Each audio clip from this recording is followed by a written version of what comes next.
बिहार की राजनीति में इन दिनों एक दिलचस्प राजनीतिक केमिस्ट्री दिखाई दे रही है। एक तरफ है प्रशांत किशोर, जो कभी चुनावी रणनीतिकार के तौर पर नेताओं की जीत की पटकथा लिखते थे और अब खुद चुनावी राजनीति के मैदान में उतर चुके हैं।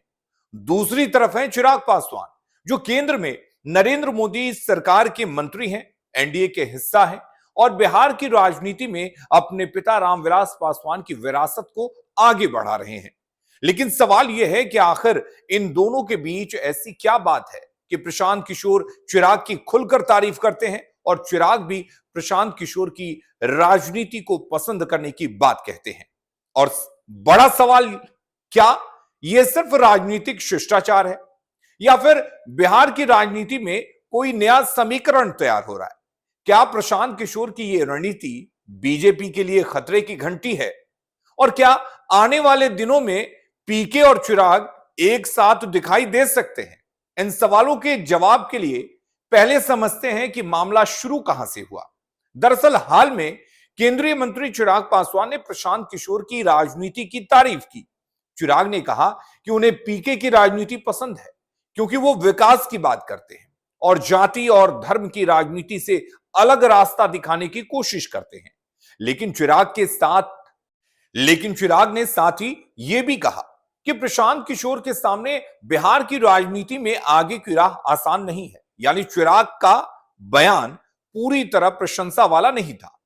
उन्होंने पीके के राजनीतिक मॉडल की तारीफ की, लेकिन उसकी चुनावी सफलता को लेकर सावधानी भी दिखाई।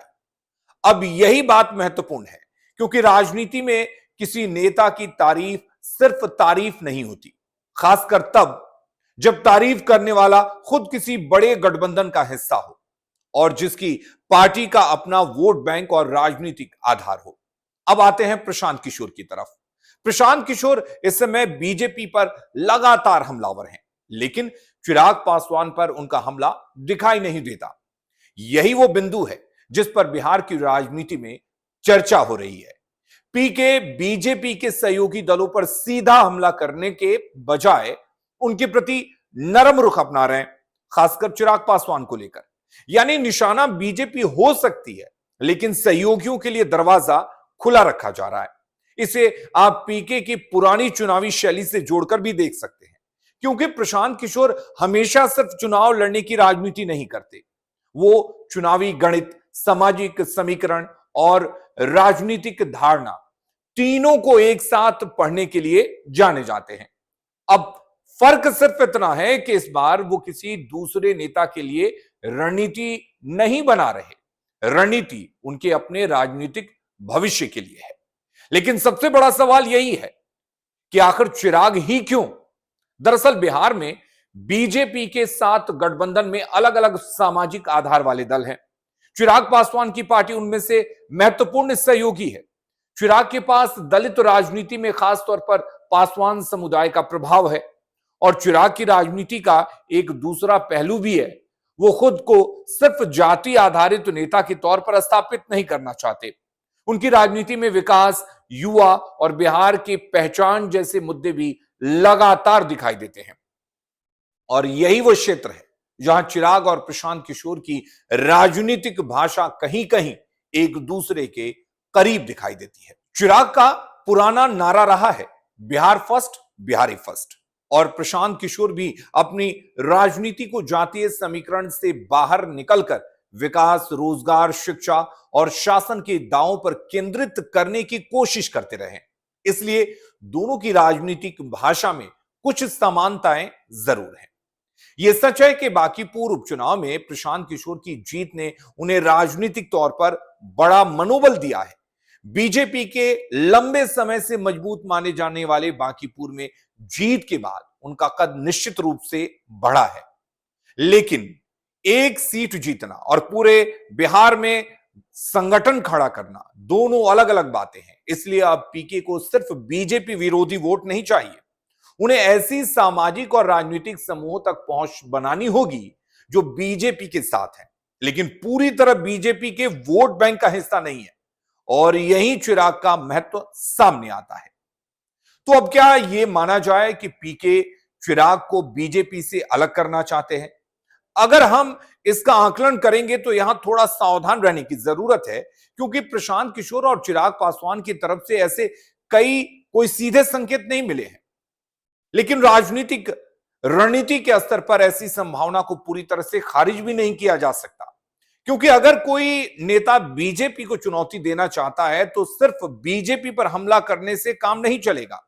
उसे बीजेपी के साथ खड़े सहयोगियों और उनके सामाजिक आधार को भी समझना होगा। सहयोगियों के साथ राजनीतिक संवाद बढ़ाना होगा, और यही उनकी चाणक्य नीति वाली चर्चा की वजह है।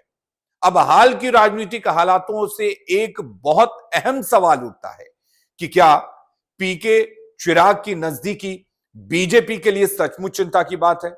तो हाल में दोनों नेताओं के एक दूसरे की रणनीति की तारीफ को देखें तो यह एक राजनीतिक अलार्म हो सकता है, क्योंकि चिराग फिलहाल एनडीए में है, उनकी पार्टी केंद्र की सरकार में हिस्सेदार है, और चिराग की अपनी राजनीति भी इस समय बीजेपी विरोधी राजनीति पर आधारित नहीं है।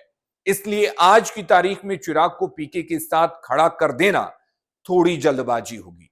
लेकिन बीजेपी के लिए चिंता की एक वजह जरूर है। अगर प्रशांत किशोर धीरे धीरे चिराग जैसे सहयोगी दलों के नेताओं के बीच स्वीकार्यता बढ़ाते हैं तो आने वाले समय में गठबंधन की राजनीति में उनका प्रभाव बढ़ सकता है। यानी अभी सवाल गठबंधन का नहीं है, सवाल राजनीतिक स्पेस का है।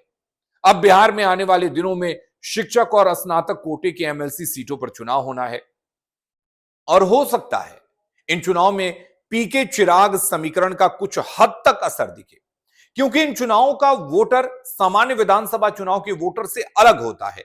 यहां शिक्षक, स्नातक और अपेक्षाकृत राजनीतिक रूप से अधिक सक्रिय मतदाता महत्वपूर्ण भूमिका निभाते हैं। प्रशांत किशोर के लिए यह चुनाव अपनी राजनीतिक पहुंच बढ़ाने का एक और अवसर हो सकता है, और अगर चिराग का समर्थन या उनके समर्थकों का झुकाव किसी भी स्तर पर जन स्वराज के उम्मीदवारों की तरफ जाता है तो इसका राजनीतिक संदेश बड़ा हो सकता है, भले ही सीटों की संख्या सीमित हो।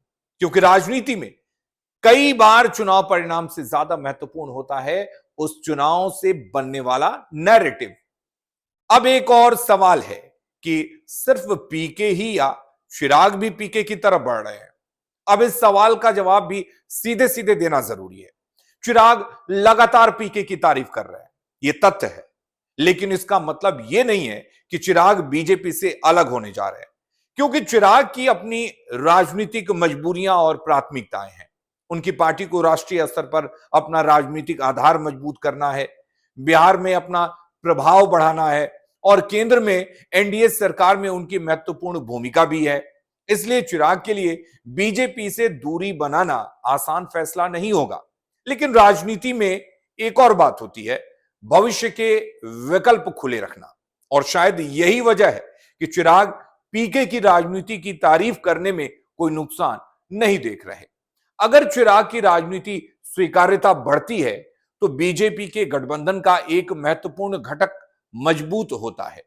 लेकिन अगर उसी समय प्रशांत किशोर और चिराग के बीच संवाद और सकारात्मकता बढ़ती है, बनी रहती है, तो पीके के लिए बीजेपी के सहयोगी खेमे में एक राजनीतिक पुल तैयार हो सकता है। यानी आज चिराग बीजेपी के साथ है, लेकिन कल की राजनीति में क्या होगा, इसकी संभावना को पूरी तरह से बंद नहीं किया जा रहा, और यही राजनीति का सबसे दिलचस्प हिस्सा है। अब बात दोनों के भविष्य में साथ आने की, तो संभावना को नकारा नहीं जा सकता, लेकिन इन संभावनाओं पर बात करने से पहले कुछ सवालों के जवाब तलाशने होंगे। पहला, कि चिराग बीजेपी से कब और क्यों दूरी बनाएंगे। दूसरा, प्रशांत किशोर क्या वास्तव में इतना बड़ा संगठन खड़ा कर पाएंगे कि चिराग को उनके साथ आने में चुनावी फायदा दिखाई दे। तीसरा, क्या दोनों की सामाजिक और राजनीतिक ताकतें एक दूसरे के लिए पूरक बनेंगी। और चौथा, अगर पीके बीजेपी विरोधी मोर्चा बनाते हैं तो उस मोर्चे में आरजेडी और तेजस्वी की भूमिका क्या होगी, क्योंकि बिहार में बीजेपी विरोधी राजनीति का सबसे बड़ा सवाल यही है कि क्या कोई तीसरा विकल्प बीजेपी और आरजेडी दोनों से बराबर दूरी बनाकर खड़ा हो सकता है, और प्रशांत किशोर शायद इसी स्पेस को तलाश रहे हैं। लेकिन एक बड़ा विरोधाभास भी है। प्रशांत किशोर की राजनीति खुद को पुराने राजनीतिक ढांचे से अलग बताती है, और चिराग अभी उसी एनडीए ढांचे का हिस्सा है। इसलिए अगर दोनों साथ आते हैं तो सबसे पहला सवाल यही उठेगा, क्या यह नया नया राजनीतिक विकल्प होगा या पुराने गठबंधन का नया संस्करण। दूसरी तरफ चिराग के लिए भी सवाल होगा, क्या पीके के साथ जाने से उनकी अपनी राजनीतिक पहचान मजबूत होगी या वो किसी बड़े राजनीतिक प्रयोग का हिस्सा बन पाएंगे। और पीके के लिए सवाल होगा कि क्या चिराग के साथ आने में उन्हें सामाजिक आधार मिलेगा या उनकी नया विकल्प वाली राजनीति कमजोर पड़ेगी। इसलिए फिलहाल इसे दोस्ती से ज्यादा राजनीतिक संवाद कहना सही होगा। प्रशांत किशोर चिराग पर हमला नहीं कर रहे, चिराग प्रशांत किशोर की राजनीति की तारीफ कर रहे हैं। दोनों की राजनीति भाषा में विकास और बिहार के भविष्य की बात दिखाई देती है और बीजेपी के खिलाफ पीके की आक्रामक राजनीति के बीच चिराग के लिए उनका नरम रुख राजनीतिक रूप से ध्यान खींचता है। यही वजह है कि बिहार के राजनीतिक गलियारों में इस समीकरण पर चर्चा हो रही है।